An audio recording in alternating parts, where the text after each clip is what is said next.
Gloria a Dios, hermanos. Estamos ahorita en lo que es... los niños los van a llevar. Van a llevárselos a jugar. Gloria a Dios. Entonces, estamos en lo que es esta serie de capacitación, por decirlo así. Estamos hablando lo que es de creyente a servidor.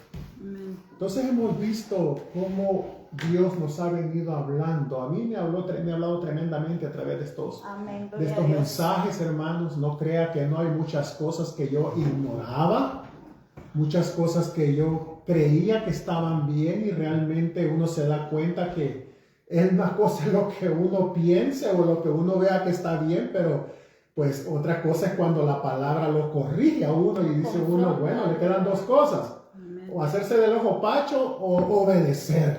Amén. Y yo creo que lo mejor es obedecer. Amén. ¿Verdad? Al Señor Jesús. Entonces, hoy vamos a hablar sería la clase número 3. Vamos a hablar de cómo Dios llama, Dios capacita y envía. Entonces, vaya poniendo 1 Corintios 12:11, buscando la escritura. Y quiero comenzar primeramente con estas preguntas. Sería, usted pues que tiene su trabajo y usa herramientas en su trabajo, ¿alguna vez usted ha querido realizar un trabajo y no ha podido por falta de herramienta? 1 Corintios 12:11, por falta de herramienta.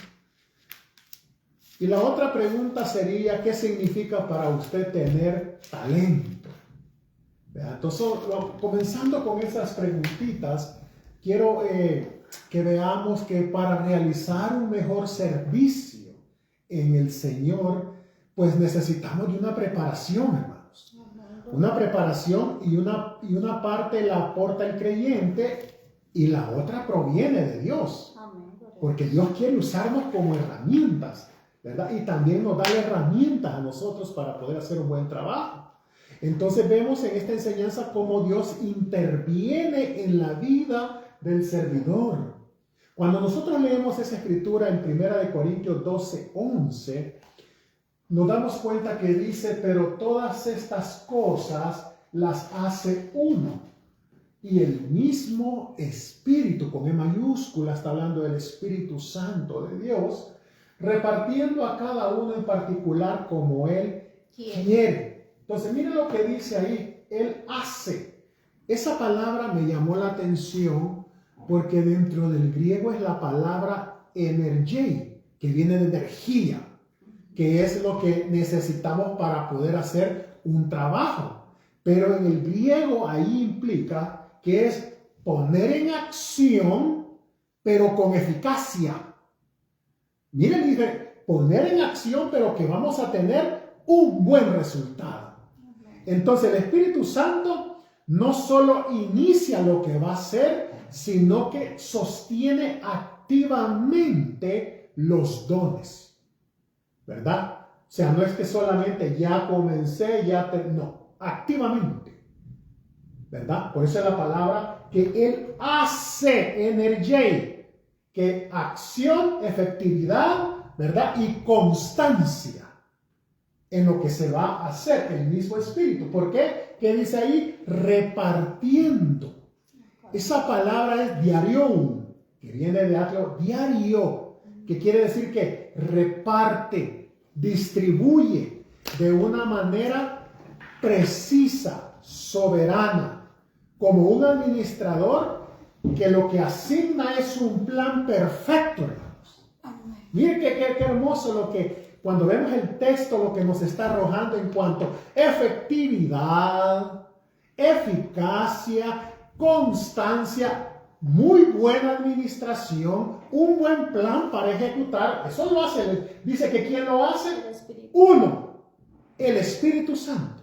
Ahora, y dice que Él reparte, ya lo vimos aquí, a cada uno en particular como Él quiere. Esta palabra, hermano, como Él quiere, que quiere decir katos bulati en griego, es como Él expresa su soberanía.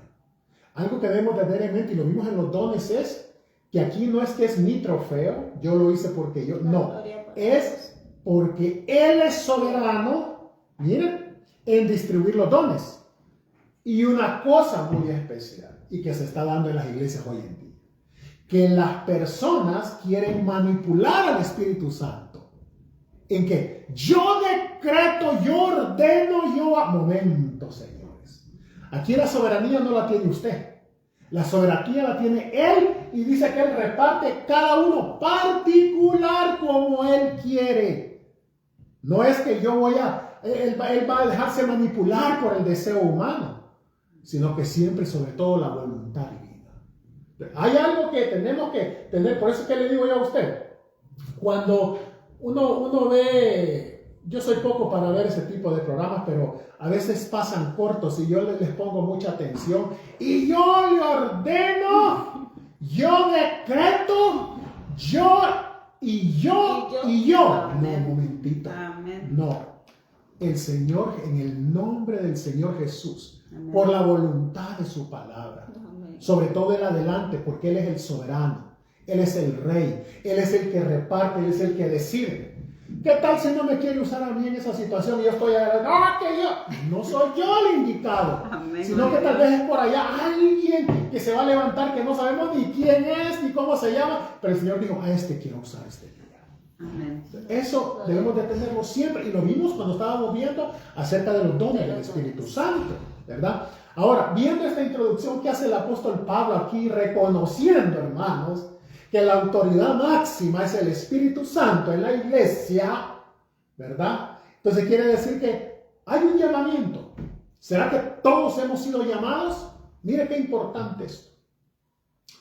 Vamos a ir buscando Éxodo 3 del 1 al 4, que quiero que me tenga esa escritura ahí porque vamos a tenernos un poco en esto. Yo saqué unos apuntes, hermano, porque dije yo, esto para memorizármelo me va a costar un poco, por eso voy a anotar, porque lo que veo yo aquí es algo hermoso como Dios hace las cosas, al ver su plenitud, al ver su bondad.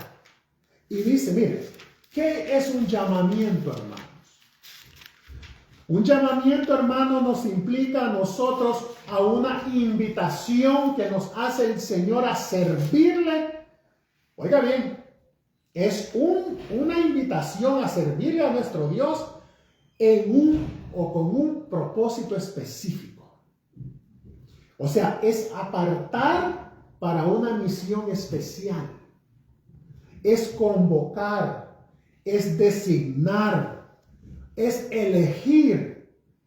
Las Sagradas Escrituras, hermanos, ponga atención, encontramos dos llamados. Uno para ser salvo. ¿Se acuerda la vez pasada que hablamos que hay gente que dice, no, yo tengo el Espíritu Santo, Dios está en mí, y ni siquiera sabe cómo se recibe el Espíritu Santo, ni nunca ha hablado en lenguas? Hermanos, y los que están en línea que van a escuchar esto, la única forma que usted va a tener el Espíritu Santo en usted es que usted haya recibido el Espíritu Santo con una sola señal que le garantiza que usted ha sido lleno con el Espíritu Santo. Y es hablar en otras lenguas según el Espíritu le dé que hable. Amén, gloria a Dios. Yo tengo a Jesucristo en mi vida, pero si el Espíritu Santo es Jesucristo. O sea, por eso es que yo le dije, hay dos llamados. Pues se acuerda cuando vimos la escritura en Salmo 101:6, que dice, pondré mis ojos sobre ¿quiénes? Sobre los fieles de la tierra para que estén conmigo, ¿verdad? Y el que ande por este camino de la perfección, este me servirá. Pondré los ojos sobre los fieles. Ahora, no los pone sobre los pecadores. Aquí entra lo que le quiero decir. Hay dos tipos de llamados. Uno, a la salvación. Es un llamado general para todos. Pero hay un llamado que es para servir, y ese es para la iglesia, los convertidos. Entonces, por eso es que no nos confundamos. El llamado general a la salvación para todos, sin excepción. Pero el llamado para servir son aquellos que realmente están ya en la iglesia convertidos. Entonces, y con el llamamiento, hermanos, con el llamamiento de Dios vienen estas cosas, viene la carga. Si no tenemos carga, hermanos, la visión, tenemos que tener visión. Y no solo eso, tenemos que tener la dotación para hacer las cosas, las herramientas para hacer las cosas. Muy importante. Quiero que analicemos un poco acerca de este varón llamado Moisés, que yo creo que todos conocemos cómo es que Dios lo llamó. ¿Para qué lo llamó? Y fíjense que cuando leemos la historia, cuando yo fui leyendo la historia, sacando esto, me llamó tanto la atención y dije yo, wow. ¿Cuántos de los que están aquí, menos mi hijo, echaron noviazgo? ¿No se acuerda cuando echaron noviazgo? Él todavía, él va a oír y está aprendiendo. Se queda así como que, bueno, ¿y ¿de qué está hablando? Pero no sé si usted se acuerda que uno cuando quedaba una cita con la novia, con el novio, buscaba el parque, lugar solo, de estar tranquilo, donde nadie estuviera interrumpiendo, donde pudieran estar los dos pajaritos picoteando, cantándose, a estar ahí, ¿verdad? Hablándose cosas, diciéndose cosas. Vamos, te veo en el parque. Ahí no hay nadie que nos va a molestar. Entonces, fíjese lo que sucede aquí, hermanos, cuando leemos esta escritura. Dios siempre llama a alguien para tener intimidad con él en un lugar que usted menos lo espera. Amén. Fíjese que dice ahí que apacentando Moisés las ovejas de Jetro, su suegro, sacerdote de Madián, llevó las ovejas allí. En esta traducción dice a través. O sea, cuando usted lee a través, es como que cruzó el desierto. Pero cuando usted va al hebreo original, la palabra es ahar ha-midbar, que quiere decir detrás del desierto. O sea, lo llevó detrás del desierto, no a través, no que detrás del desierto. Y resulta, hermano, que lo llevó a un lugar llamado Horeb. Horeb significa seco, desierto, pero tiene una raíz que me llamó la atención, JRB en el hebreo, que significa desolación. Entonces, Horeb es el distrito, Horeb es la zona montañosa. Quiero que en su mente lo vea. Horeb es la zona montañosa que tiene muchas montañas altas, áridas, secas y pedazos muy pequeños donde la vegetación es muy delgadita. En ese distrito está la montaña llamada Sinaí. Entonces, lo que tenía que hacer Moisés es, como todos los pastores en ese tiempo, dice que de su campamento no acostumbraban llevar las ovejas a más de un día de camino, porque la región ahí no ofrecía mucha comida para ellos. Entonces viajaban a un día de camino, pero no se iban más porque después regresaban otra vez a su campamento. Pues resulta que Moisés dice que llegó hasta Horeb, monte de Dios. Estaba atrás del desierto y no solamente eso, era una zona muy frondosa, había muchos manantiales, habían huecos en las rocas para ellos poder, salía agua para poder refrescarse en el calor, pero estaba, hermanos, a 2 días, que usualmente no lo hacían los pastores. Quiere decir que para nosotros, sin Moisés darse cuenta, él estaba haciendo su trabajo.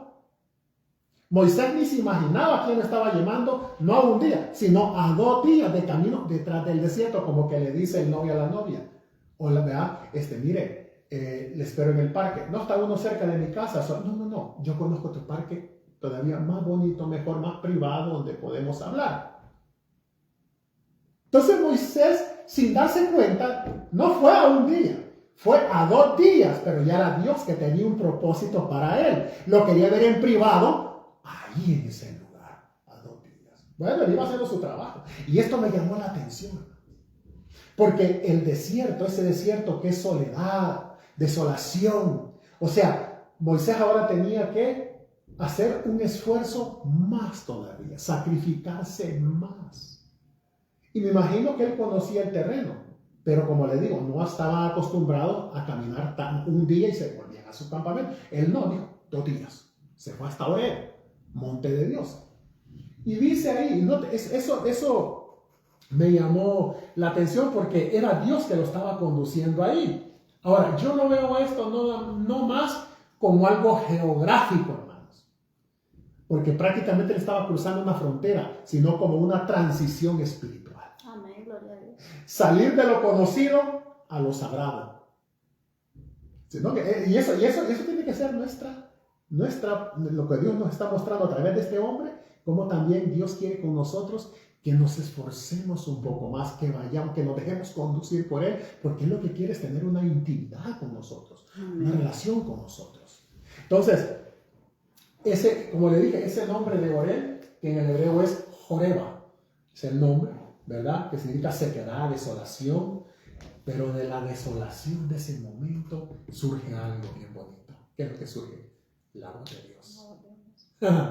Y ahí es donde se va preparado este hombre. Imagínense, o sea que lo que quería Dios era llevarlo detrás del desierto a un lugar apartado, alejado de la civilización, ¿verdad? Donde el hombre puede escuchar a Dios sin ruidos. Amén. Eso. Y mire esto, es el lugar, ¿sabe de qué se convierte? En un escenario no solamente de un encuentro espiritual, sino también profético, porque ahí va a surgir algo maravilloso. Mire lo que es importante cuando nosotros vamos en busca del rey a atender su llamado. ¿Qué cree usted que va a salir de ahí? Por eso es que se acuerda el canto a solas con Dios. O sea, es que se arreglan los problemas. Y ese canto es muy bonito. Porque Moisés, sin darse cuenta, él ni se imaginaba lo que iba, hermanos. Ese hombre estaba haciendo su trabajo, estaba en lo secular, estaba ocupado, estaba haciendo lo que tenía que hacer. Y pues él había llegado ahí, acuérdese, de Egipto. Jetro de Madián, que no era su suegro cuando él llegó, ¿verdad? Él era cusita, etíope, y tenía varias hijas. Y una de las hijas se casó con Moisés, y pues Moisés, ya entrando en la familia, se dedicó a pastorear el rebaño. Pero no sabía lo que Dios tenía, ¿verdad? Por eso es que muchas veces nosotros nos suceden cosas o nos pasan cosas que nosotros renegamos, murmuramos, pero si nos sentamos y le preguntamos a Dios, Señor, ¿por qué está pasando esto? O sea, ¿para qué es lo que...? O sea, muchas veces Dios tiene que... Mire, Dios en su misericordia, como no tenemos el oído afinado para escuchar su voz, porque estamos tan ocupados oyendo tanta cosa, Él dice el libro de Job 38, que de una o de dos maneras le habla Dios al hombre y el hombre no entiende. Entonces, pero mire qué hermoso aquí. Y dice, se le apareció el ángel del Señor en una llama de fuego en medio de una zarza. ¿Qué se le apareció? ¿El ángel o fue Dios mismo? Una manifestación del Espíritu Pero Santo. ahí dice el ángel. Manifestación de Dios. Era Dios mismo manifestado en fuego. ¿Ya? Y dice, en medio de una zarza, y él miró y vio que la zarza ardía en fuego y la zarza no se consumía. Eso le llamó la atención a él, pero es la forma que Dios llama la atención de él. Había que ver una señal. ¿Por qué yo estoy hasta aquí? Si es que yo tenía que haber caminado solo un día y ya llevo 2 días y este lugar está bueno, o sea, pero ¿qué pasará aquí? Hasta este momento él dice, yo pues estoy acostumbrado a ver en el desierto que por el calor esos eran unas ramas secas, zarzas que se prenden, pero esta me hace raro porque no se consume. Voy a ver qué pasa. Y entonces dice Moisés, iré yo ahora y veré esta grande visión, porque causa la zarza no se quema. Entonces, cuando seguimos leyendo el verso 4 del mismo Éxodo 3 dice, viendo el Señor que él iba a ver que se estaba acercando, ¿verdad? Lo llamó de en medio de la zarza y dijo, Moisés, Moisés, y él respondió. Mire la respuesta que dio. ¿Cuál sería la respuesta que usted le daría y yo le daría en esto si Dios nos hablara, hermanos? Que Dios nos habla siempre por su palabra, pero a veces nos enojamos, a veces murmuramos, a veces... ¿Por qué no decir mejor, heme aquí, Señor? Heme aquí. Ahora usted lo importante de la obediencia, hermanos. De la Yo sujeción. he tenido una experiencia con el Señor en cuanto a esto, hermano. El secreto del éxito con Dios está en la obediencia. No se lo quería decir el secreto, porque lo quería guardar yo solo. Pero ese es el secreto que mueve el corazón de Dios. Por algo es el primer mandamiento con promesa, honrar. Sí. Habla de honrar a tu padre. Eso mueve el corazón de Dios, la obediencia, la sujeción. Entonces, Mire qué hermoso, pero vamos a ver ciertos ejemplos también. Yo tengo por ahí, si me puede buscar, Primera de Reyes 19:8. Y mire cómo son estos, y como que Dios permite que pasen esos momentos difíciles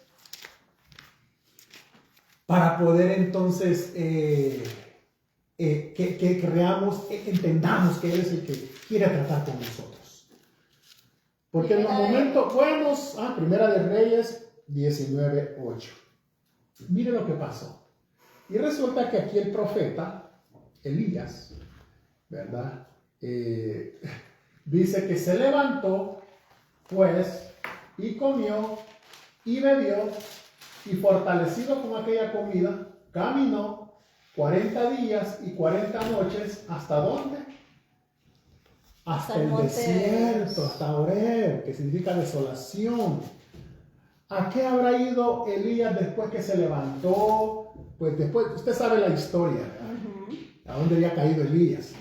Y después que pues, Dios lo fortalece, él come, bebe y fortalece con aquella comida, caminó 40, no uno, no dos, a saber a dónde estaba, que caminó 40 días hasta ese mismo punto, como que ellos sabían que algo había en ese monte. Bueno, ellos le llamaban la gran montaña, en el hebreo vulgar le decían la montaña grande, pero también sabían que le llamaban el monte de Dios. Es un monte seco, hermanos. Camino a morir. Sí, entonces, y mire que dice, hasta Horeb, el monte de Dios. ¿Qué nos dice eso del profeta? Que en medio de esa sequía y de esa crisis del profeta, él estaba buscando un encuentro, una intimidad con Dios. Vamos viendo los hombres de Dios, cómo ellos fueron llamados de esa forma y buscaban realmente al Señor. Salmos 42:7. Una escritura muy hermosa que nos dice en Salmo 42:7, dice, un abismo llama a otro a la voz de tus cascadas. Todas tus ondas y tus olas han pasado sobre mí. Oiga, esto, hermanos, es la imagen espiritual del alma siendo llamada desde lo profundo. Gloria a Dios. Esto un abismo llama a otro a la voz de tus cascadas, todas tus ondas y tus olas han pasado sobre mí. Se clamó realmente, o sea, no le podía ni explicar esa imagen espiritual de una alma desesperada por tener un encuentro con Dios. Volvemos a la metáfora del noviazgo. Cuando eran las 5 o 6 de la tarde, declaraba una desesperación y como maripositas en el estómago y aquella aflicción que quería ver al novio o a la novia y le agarraba, hasta ganas de ir al baño y que nadie que tengo, no sé qué me pasa, bueno.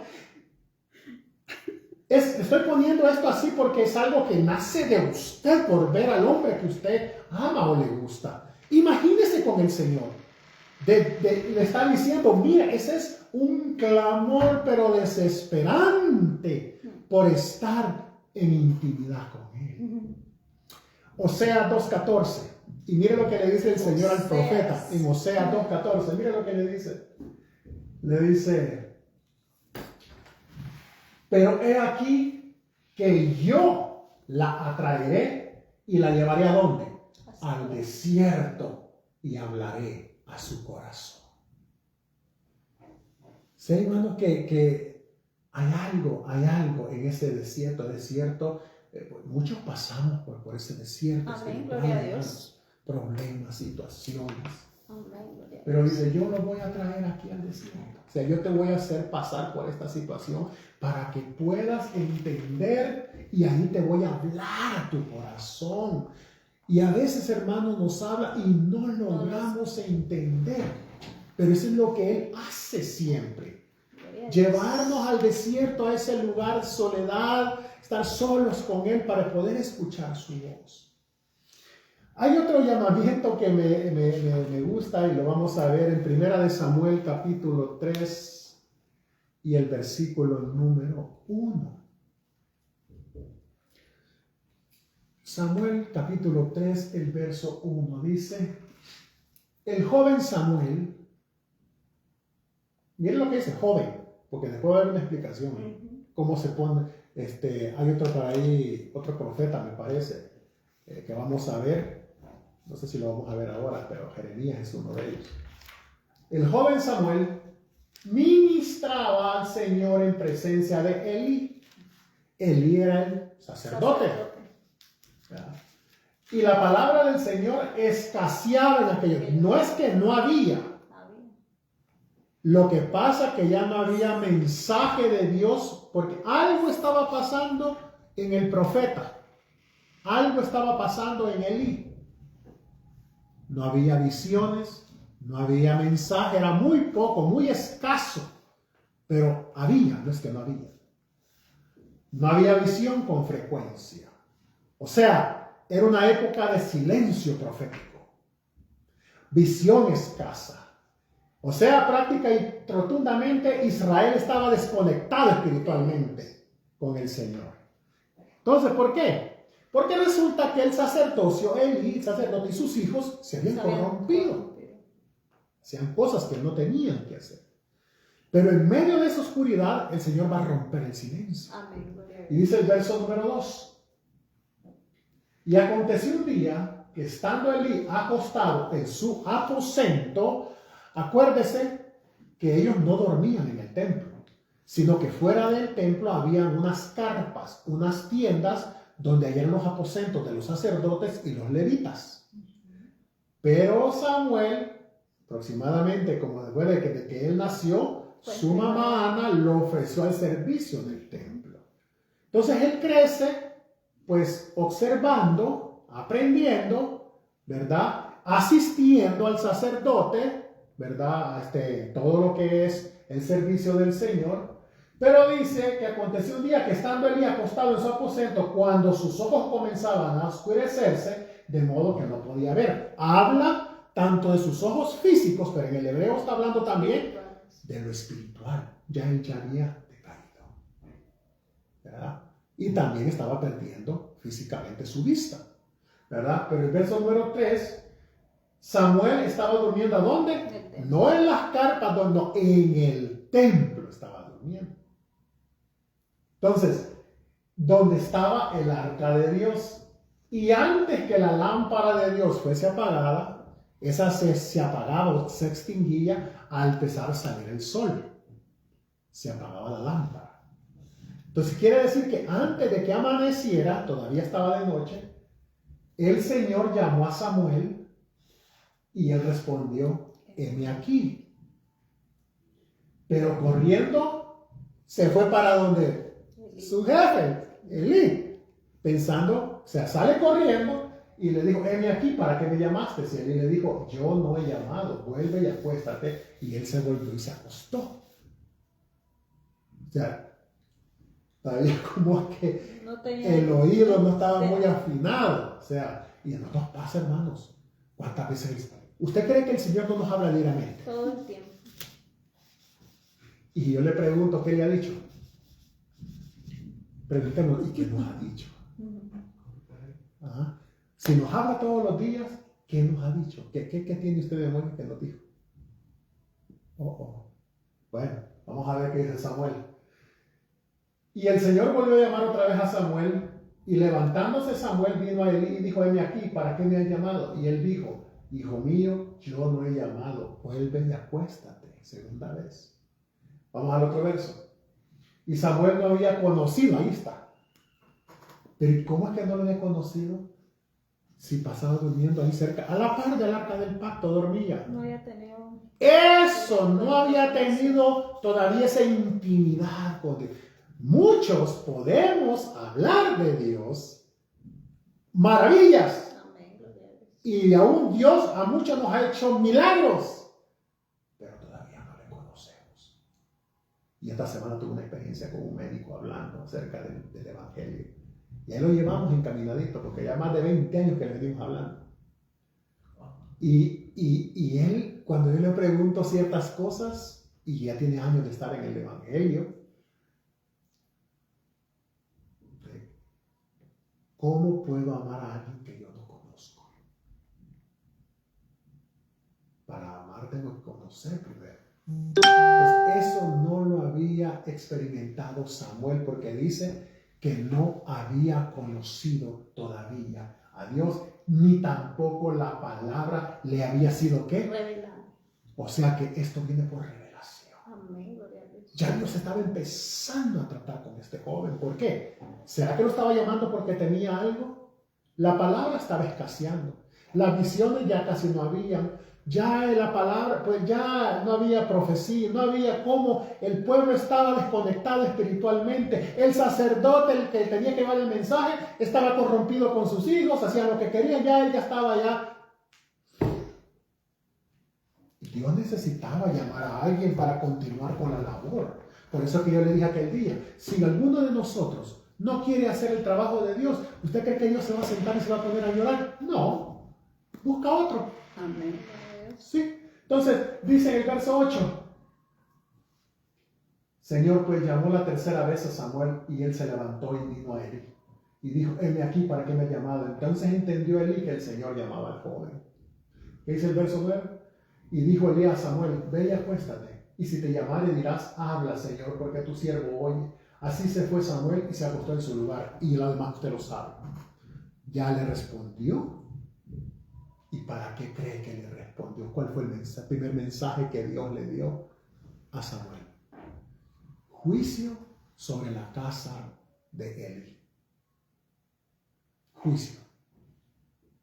Y el sacerdote cuando le dijo, no me encubras lo que Dios te ha dicho, dime la verdad. Y Samuel le contó todo lo que iba a pasar y dijo, bueno, que se haga como él dice. Y era juicio. Pero el punto central es cómo Dios llama. Y hemos visto estos ejemplos de estos hombres, cómo Dios los ha llamado. Entonces, miremos, hay algo aquí que Dios sigue hablando, aún, incluso cuando el mundo parece haberlo olvidado. Él sigue tratando, Él sigue hablando. Dios va a seguir tratando. Porque se acuerda que le hablé de la obediencia. ¿Qué cree que abrió los oídos del joven Samuel? La obediencia abre los oídos. Por eso es que le dice al pueblo de Israel, los oídos de ustedes están engrosados, están llenos de grasa. Esa grasa que se hace en el oído y que tapa y a veces no puede. ¡Ah! No puede. Más cuando le dice, tiene que pagar. ¡Ah! Solo cuando dice que le va el cheque. ¡Oh, sí! ¿De cuánto? Entonces ahí sí oye. Pero le dice, sus oídos se han engrosado. Están llenos de grasa. Es un tipo de rechazo, la desobediencia. Pero la obediencia abre los oídos. Y eso fue lo que pasó con Samuel. En ningún momento él puso no, heme aquí, Señor. Estaba sujeto al sacerdote. A pesar que el sacerdote era corrupto y sus hijos, él se mantenía fiel en obediencia. Entonces, y el llamado también aparte quiere valor, hermanos. Quiere valor. Entonces, implica hablar la verdad incluso a aquellos que están por encima de nosotros. No podemos callar. Entonces, acordémonos, nombramiento. Dios es el que llama. Dios es el que capacita. Dios es el que envía. Él establece. No es a donde yo quiera ir, sino donde Él me quiere enviar. ¿Verdad? Entonces, vamos a ver este ejemplo en Hechos capítulo 13, el verso 1, 2 y 3.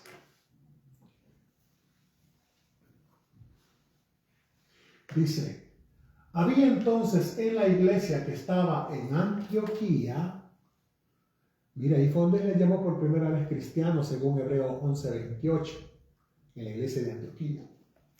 Dice, profetas y maestros.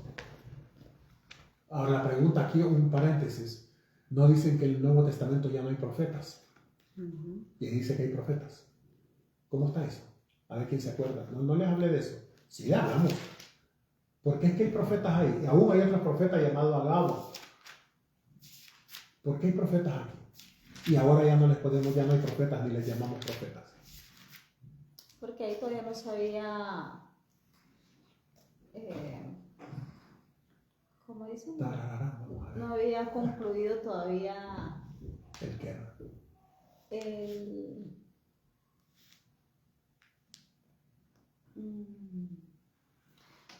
Mire. Bueno, ahí se está construyendo la iglesia, ¿no? Está iniciando. Está iniciando la iglesia. Y pues se requiere de los profetas. Del oficio del profeta. Del oficio de los profetas. Entonces apenas está como iniciando la... Se está estableciendo la iglesia. Recuerden lo que dice Efesios 2:20. Dice, edificado sobre el fundamento de los apóstoles y profetas. Exacto, entonces por eso ahí todavía estamos. Ya la iglesia está constituida, ya ahora tenemos, ¿verdad? La palabra profética más segura. ¿Verdad? Entonces, bueno, pero que quiera ser profeta, pues ni modo. ¿Está bien? Entonces, ¿qué dice? Había entonces en la iglesia que estaba en Antioquía profetas y maestros. Bernabé, Simón, el que se llamaba Níger, Lucio de Cirene, Manaén, el que se había criado junto con Herodes el tetrarca, y Saulo. Mira, un profeta salió y el otro, Herodes tetrarca, pues buscaba cómo matar a los profetas, a Jesús, y se habían criado juntos, pero este llegó a ser profeta. Entonces, y dice, ministrando estos al Señor y ayunando, dijo el Espíritu Santo, apartadme. Esa palabra, apartadme, me llamó mucho la atención. Y eso es lo que vamos a ver en Jeremías, pero no todavía. ¿Por qué? Porque la palabra apartad es la palabra kadosh en hebreo, que significa, ¿verdad?, apartado, para ser santo, apartado. Entonces, dice, apartadme a Bernabé y a Saulo para la obra a que los he llamado.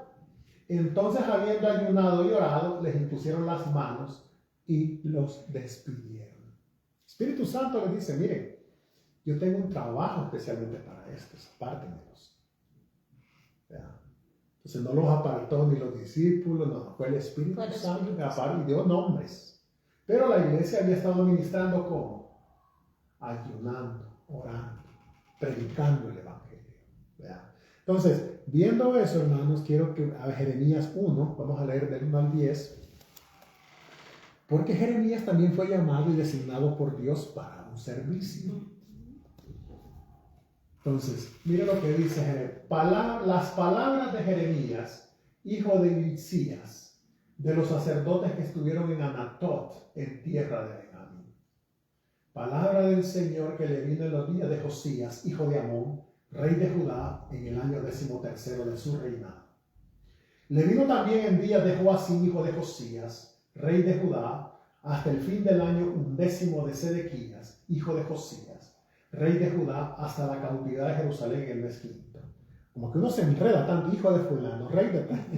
Pero dice, verso 4, vino pues palabra del Señor a mí diciendo, antes que te formase en el vientre, te conocí. Y antes, en el hebreo usa la palabra que salieres del útero, que dice nacieses. Te santifiqué. Te di por profeta a las naciones. ¿Quiere decir, hermanos, que venía sin pecado de Jeremías?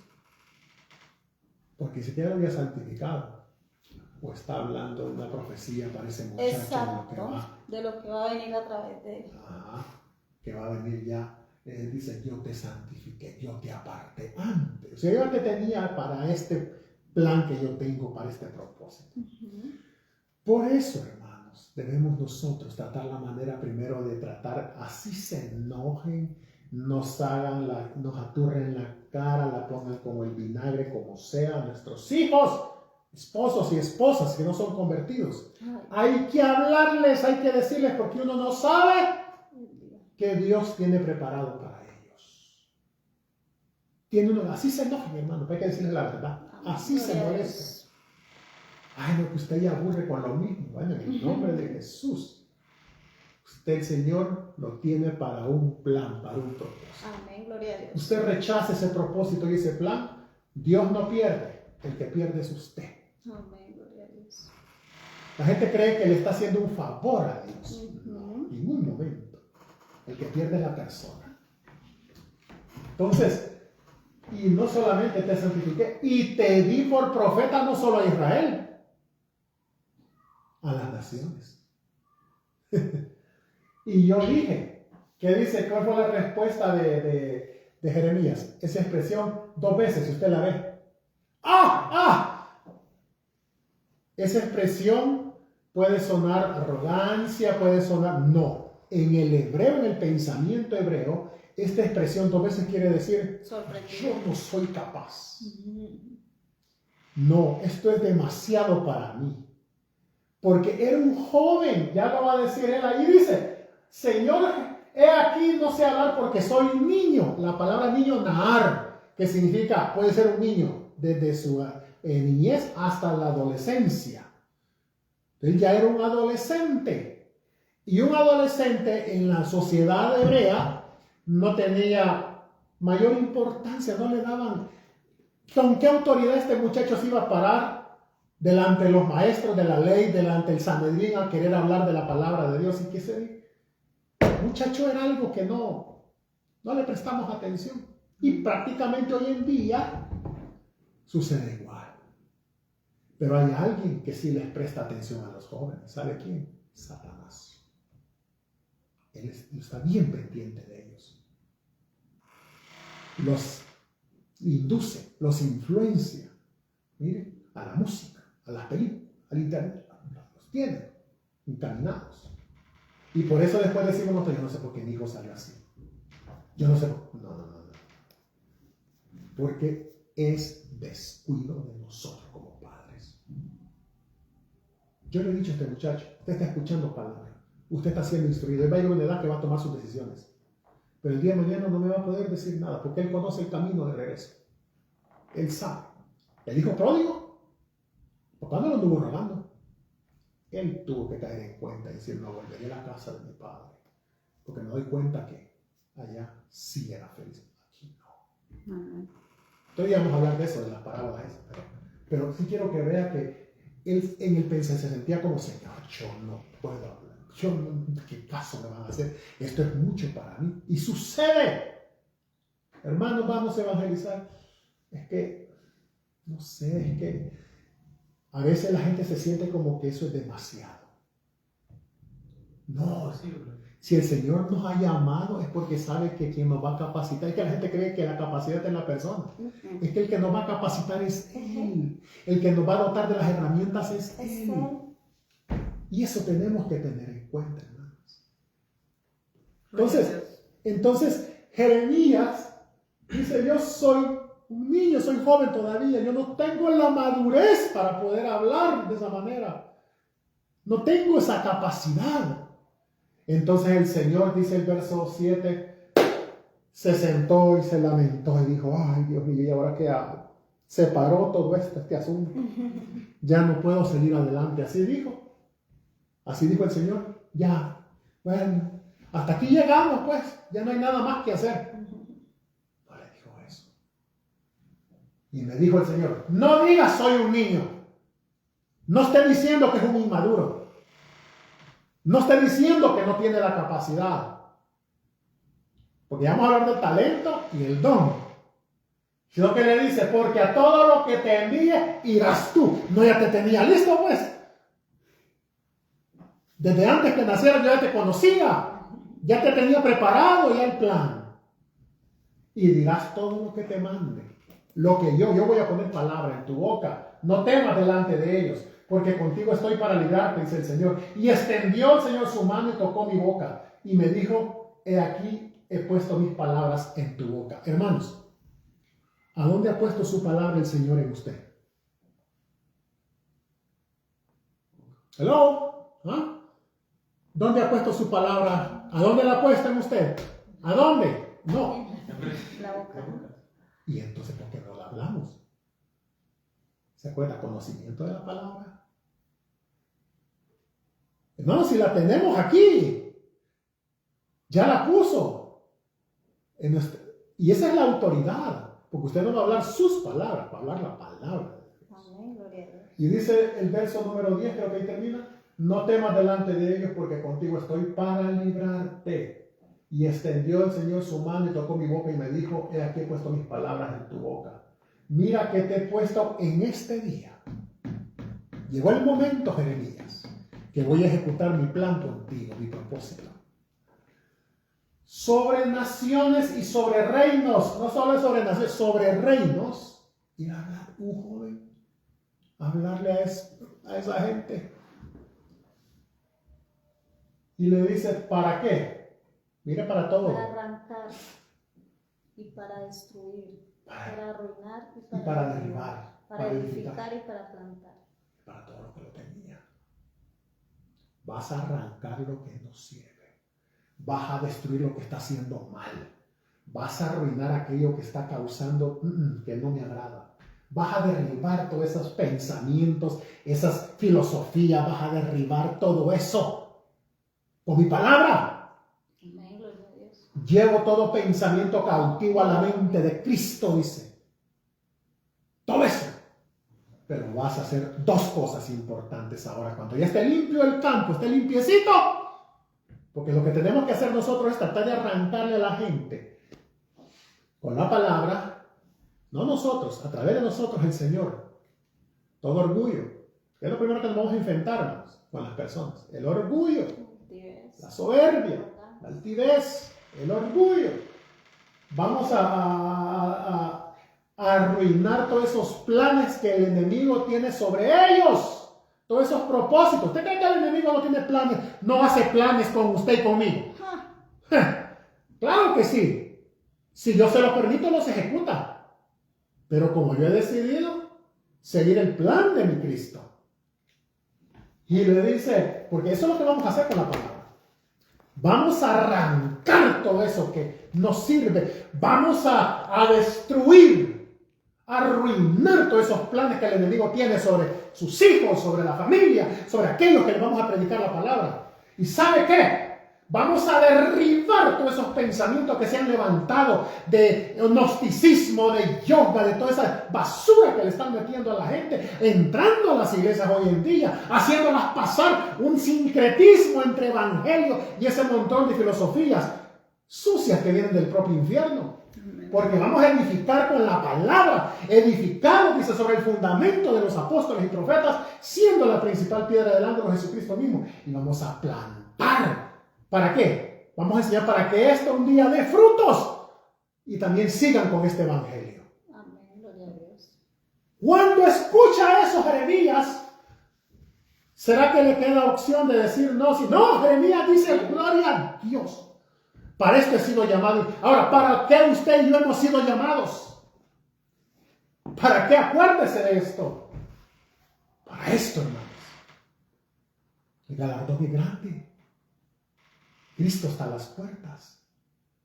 Cada vez que miremos una alma, la vemos con esa compasión, con ese amor del Señor Jesús, pero también tenemos que hablarle la verdad. Por eso le dije aquel día, no hablemos tanto de testimonio. No, eso la gente lo escucha por internet, por donde quiera.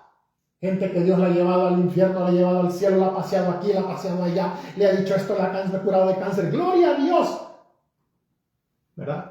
Por lo que ellos dicen, aunque nadie ha ido al cielo ni del infierno. Pablo dijo, dijo yo, pero yo no puedo decir nada de lo que vi allá.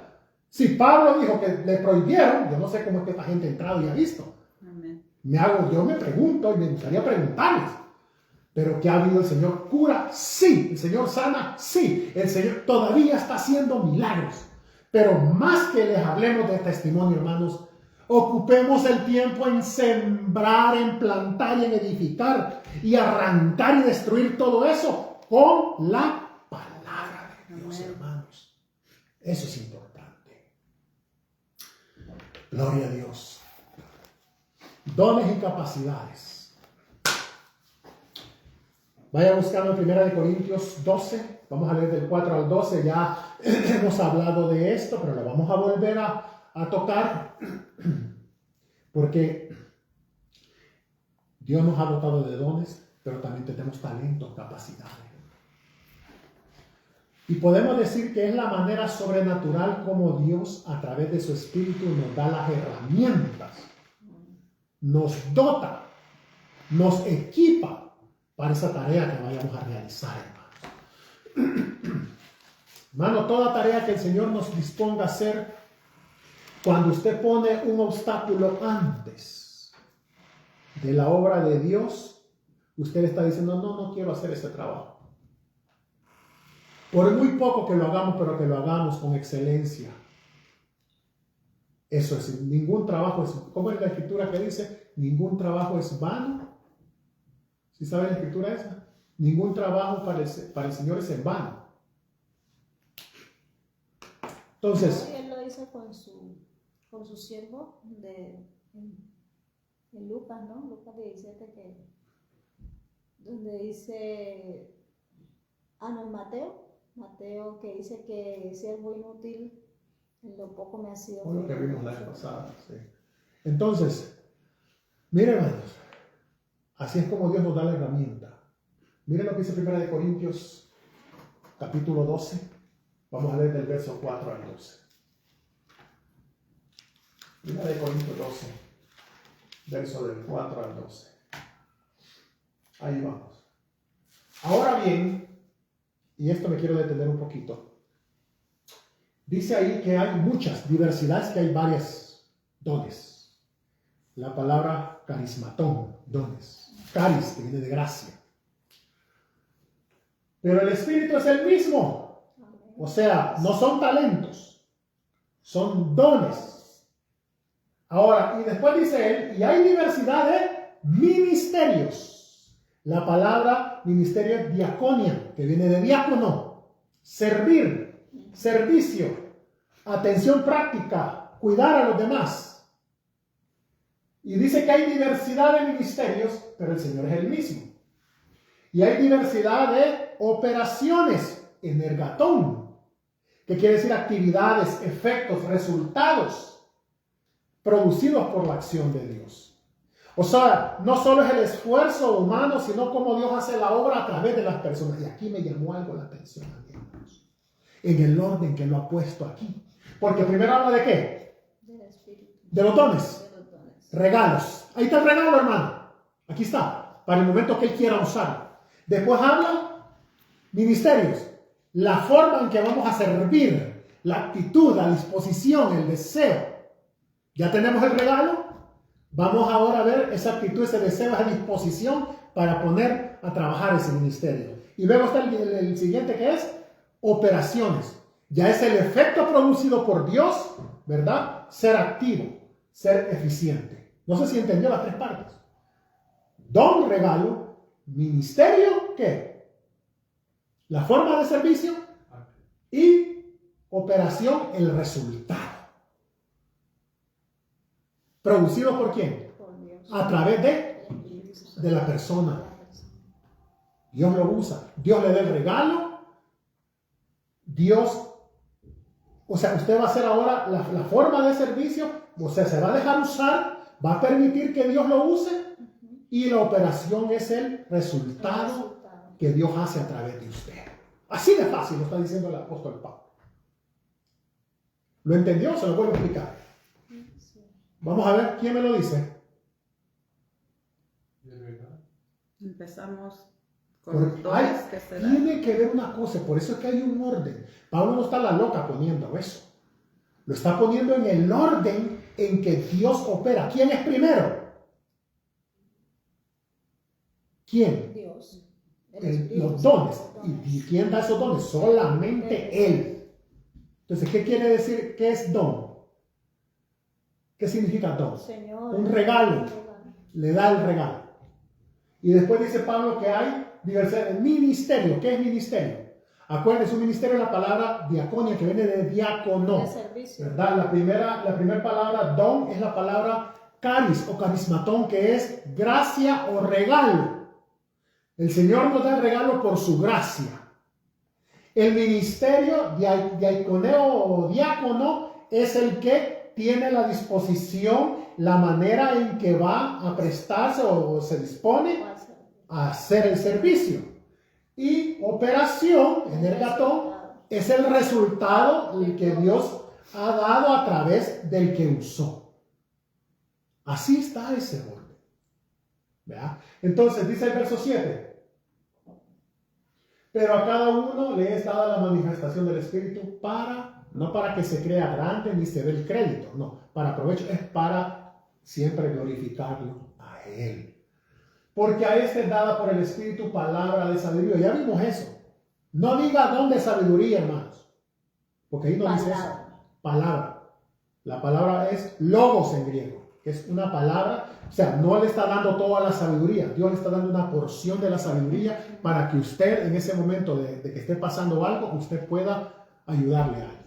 Palabra, no dice palabras. Palabra. Es una porción de la sabiduría de Dios. Porque la sabiduría de Dios, usted y yo no la vamos a poder manejar. Eso es infinito, hermanos.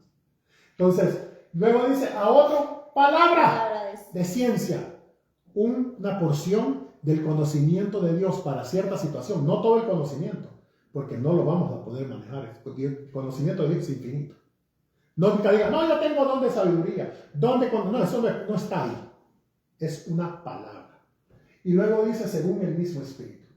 A otros, fe por el mismo Espíritu. A otros, dones de sanidades. Dones, plural. Dones, hay dones para diferentes sanidades. ¿Verdad? Entonces, y dice por el mismo Espíritu. Y el último es el 10, ¿verdad? O no, el 12, vamos a llegar. A otros, el hacer milagros. No milagros. A otro, profecía. A otro, discernimiento de espíritus. ¿Cuándo está hablando el hombre? ¿Cuándo está hablando el Satanás? ¿Y cuándo está hablando Dios?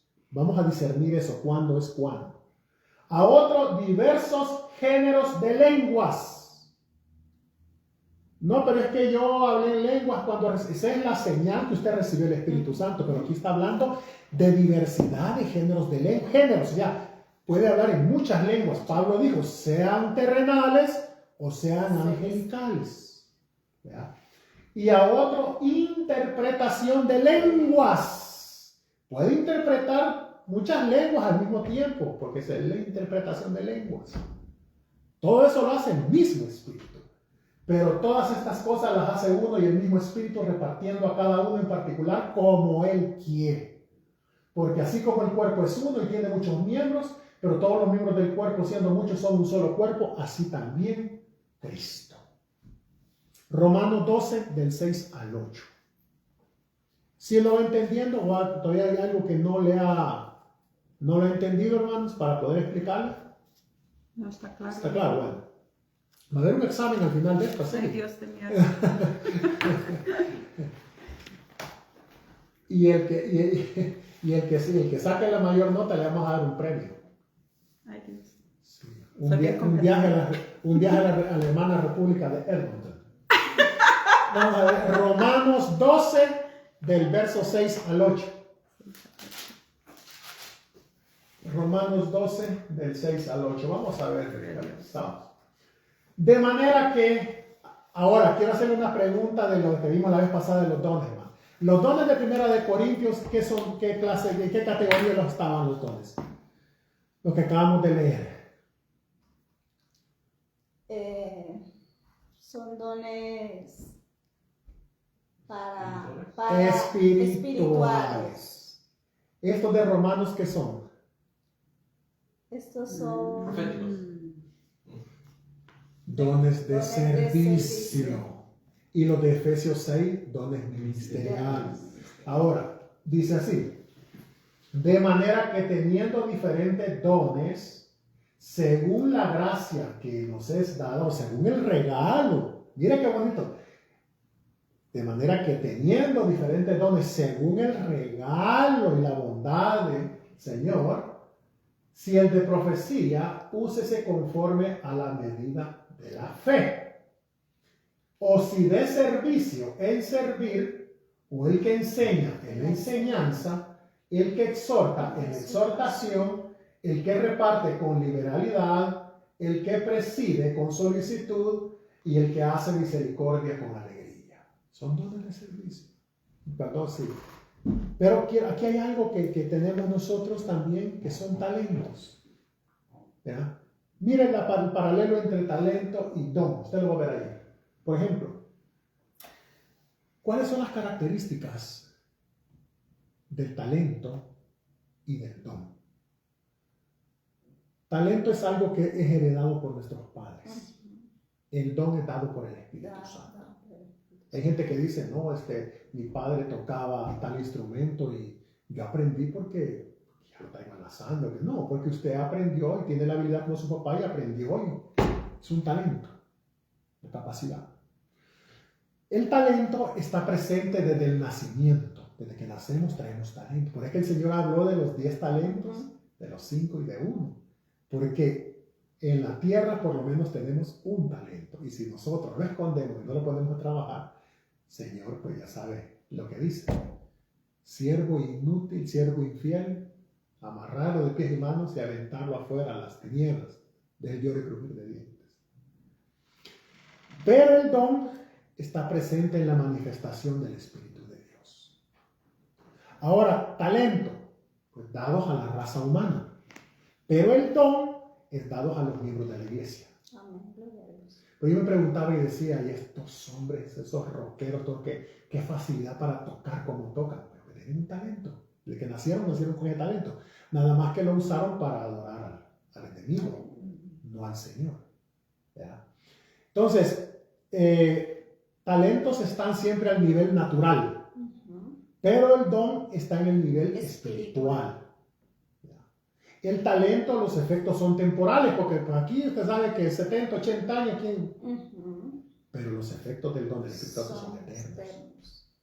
Entonces, ¿qué sacaríamos de conclusión nosotros de esto, hermano? Y aquí volvemos a las preguntas del comienzo. ¿Le gustaría a usted ser llamado, capacitado y enviado por Dios para hacer un servicio a favor de su obra? Amén, gloria a Dios. Y si escuchara el llamado de Dios para servirle, ¿cómo le respondería a usted?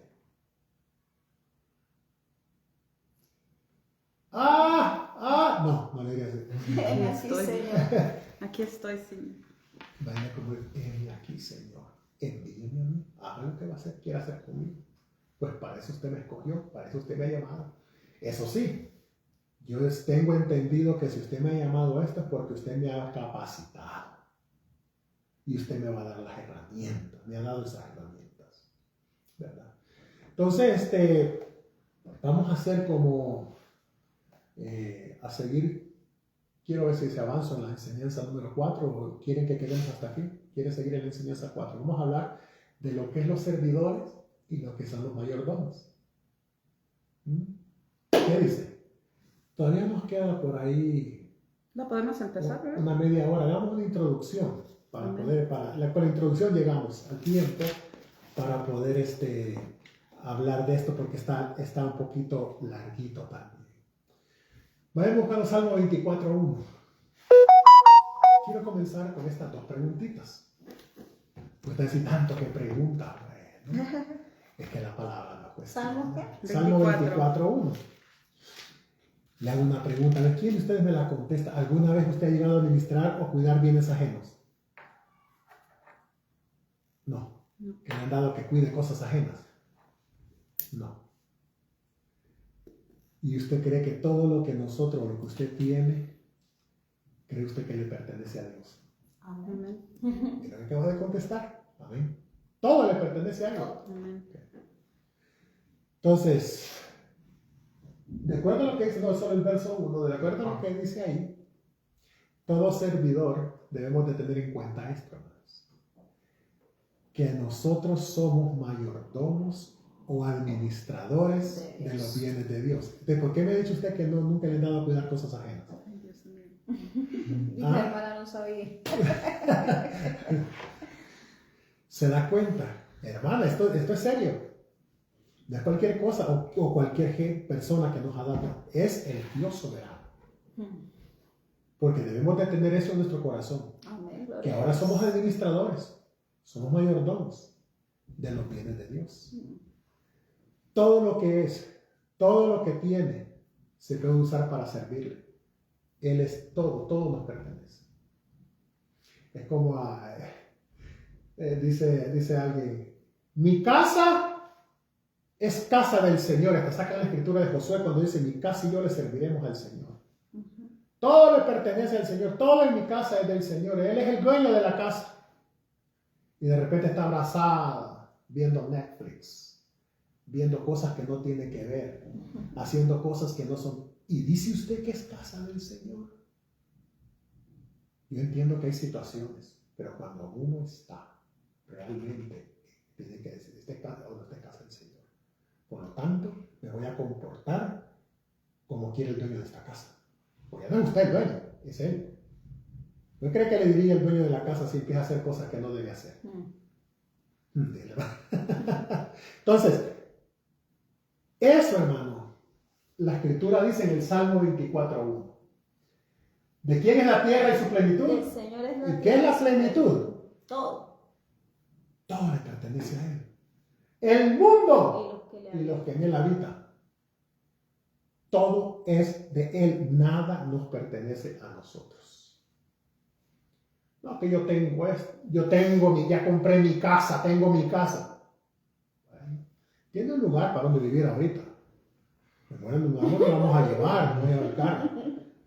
Gracias a Dios que el Señor me ha dado en este tiempo de vida en la tierra. Yo soy. Ajá. Gracias, la palabra debe de ser, no que yo soy el dueño de mi casa, tengo mi casa, yo tengo mi carro, yo. Momentito, póngale freno. El Señor me ha dado. Gracias, Señor Jesucristo, que me ha dado un lugar temporal donde vivir mientras esté en esta tierra, porque es suyo. Gracias, Señor, que me ha dado ese auto temporalmente mientras, pues, usted me permita estar en esta tierra para poder moverme y hacerlo. Siempre adelante Él. Él, primero Él. Porque ese yo tengo mi casa, eso suena como... No. Hay muchos que tienen casa pero no tienen hogar. Son dos cosas distintas. Hay unos que tienen casa, 6 baños, 6 cuartos y esto y lo, pero viven en un infierno. Amén. Porque la palabra hogar significa calor. Amén. Y eso vino desde que cuando no existía todo lo que tenemos ahora, en ese tiempo, la familia, padre, madre, hijos, la familia, el núcleo familiar, no metiendo la suegra, ni no, eso ya fue fuera, no visitantes, no, hablando la familia, padre, madre e hijos. Ellos se iban a la hoguera, a la chimenea, y ahí se sentaban a platicar. Y ahí viene la palabra hogar, de hoguera, hogar, porque se sentaban en ese calorcito a platicar. Hay muchos que tienen casa, pero no tienen hogar. El hijo está por allá con la tableta, el otro está en la calle, no sabe. La hija, quién sabe, hace 2 días el juez no ha venido, por ahí va a aparecer. ¿Y vos qué estás haciendo?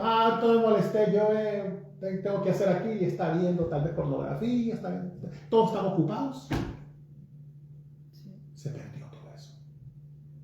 ¿Se ha fijado usted que ahora la mesa del comedor pasa limpia? ¿No has fijado que últimamente pasa limpia? Porque nadie se sienta a comer ahí. Cada quien, los hijos comen en su cuarto, con la tableta y el celular. La mamá en la cocina, nadie. Y allí en la mesa dice, la mesa es tan sagrada para el pueblo de Israel. Usted supiera el significado de la mesa en Israel.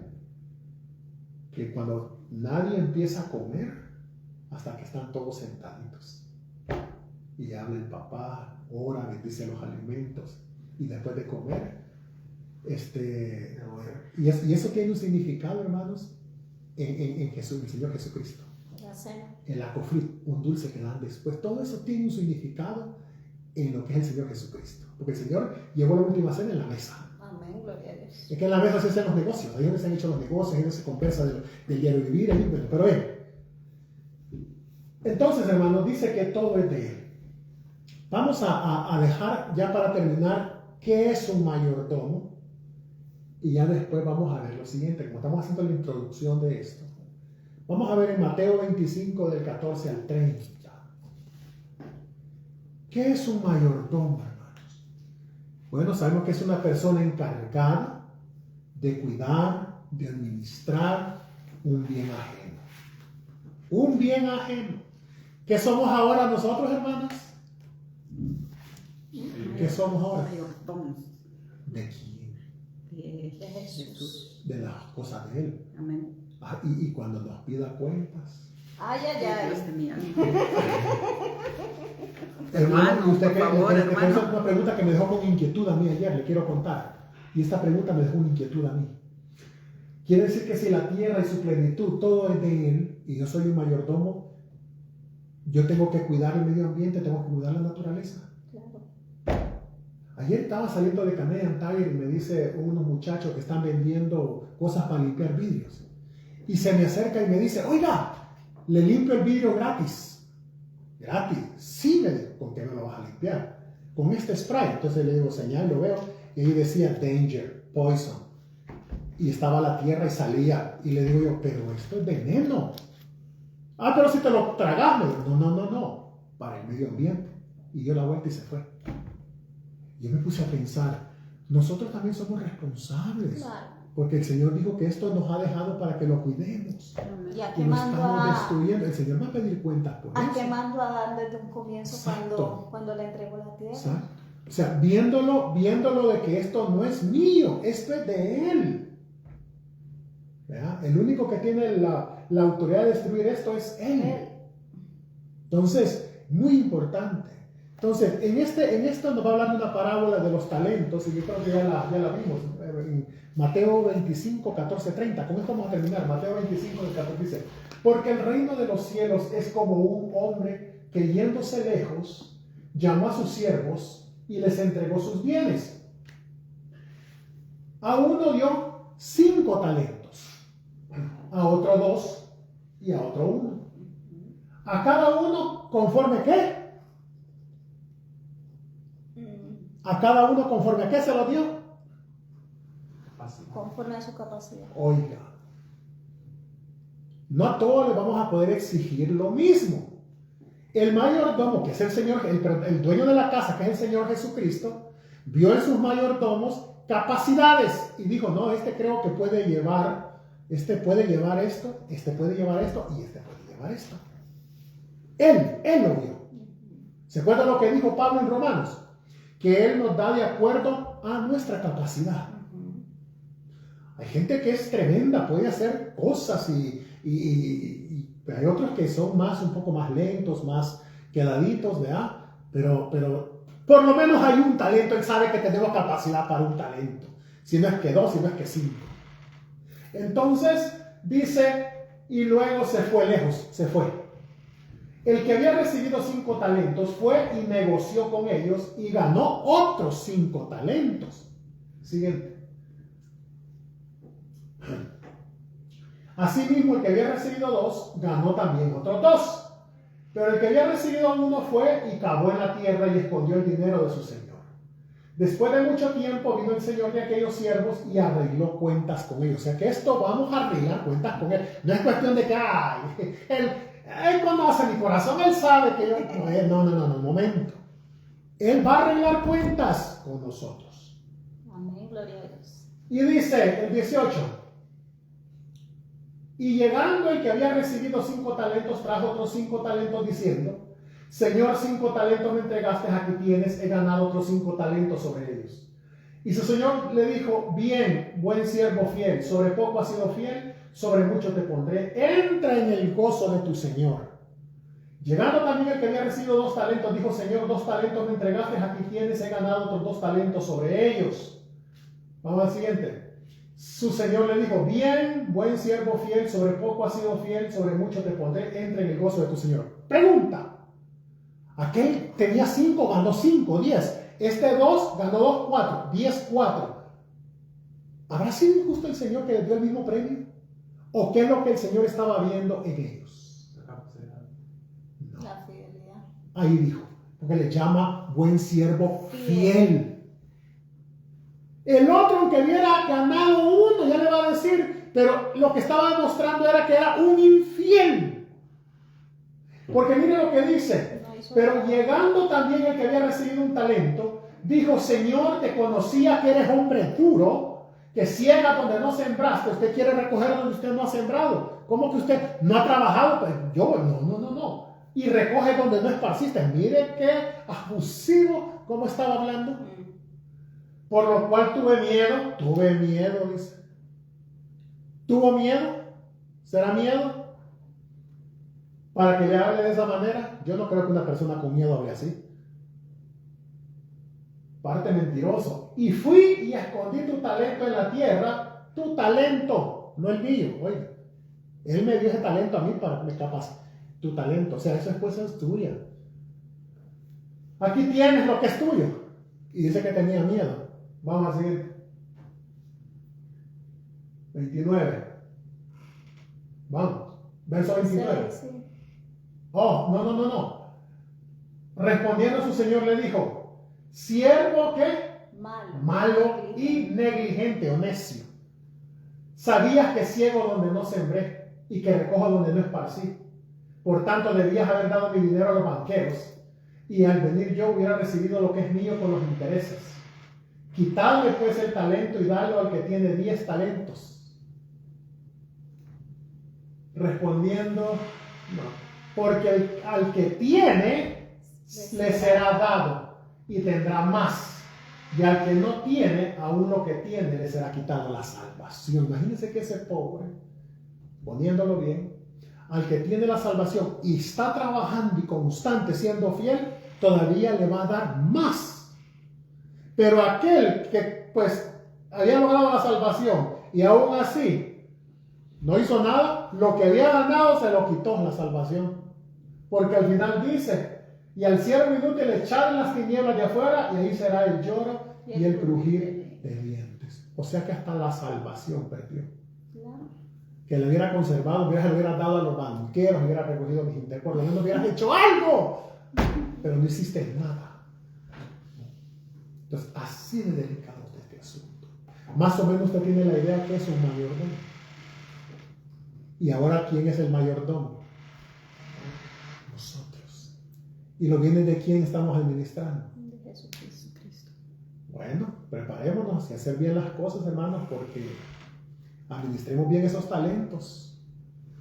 Porque la idea era que trabajaran, que hicieran producir, para que cuando viniera el dueño, pedirles cuenta, que entregaran buenas cuentas, y no solo buenas cuentas, sino utilidades del servicio. Voy a dejar esta introducción, hermanos, para continuar el próximo domingo con esto, porque va a estar más interesante. ¿Vale? Va a estar más interesante. Así es que vamos a orar para despedirnos.